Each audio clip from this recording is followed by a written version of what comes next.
થાનગઢ તાલુકાના જામવાળી અને ભડુલા વિસ્તારમાં જે આજથી મહિના પહેલાં ખૂબ મોટા પ્રમાણની અંદર જે ગેરકાયદેસર કાર્બોસેલનું ખનન અને વહન થતું હતું તે સંપૂર્ણપણે બંધ કર્યું છે.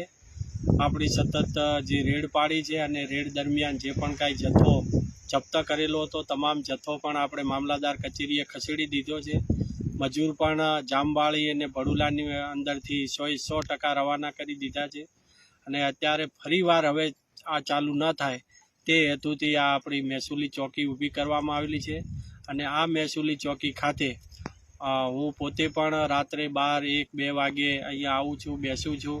મામલતદાર થાનગઢ પણ આવે છે, એમની ટીમ નાયબ મામલતદાર પણ આવે છે, અમારા પણ નાયબ કલેક્ટર પ્રાંત કચેરી ચોટીલીના પણ આવે છે, મામલતદાર ચોટીલા, આ બધા જ જે રાઉન્ડ ધ ક્લોક આ ચોકી ખાતે મહેસૂલી ચોકી ખાતે ફરજ બજાવે છે અને ચાંપતી નજર રાખે છે.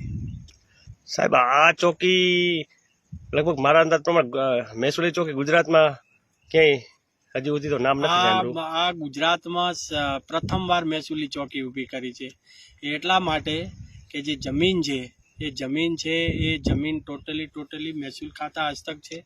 આ જમીન છે, ધરતી છે, એ ધરતીનો ક્યારે કોઈ એનો બગાડ ન થાય, એમાંથી કોઈ ખનન ન થાય, અનધિકૃત રીતે, એ તમામ જવાબદારી છે મહેસૂલ ખાતાની છે.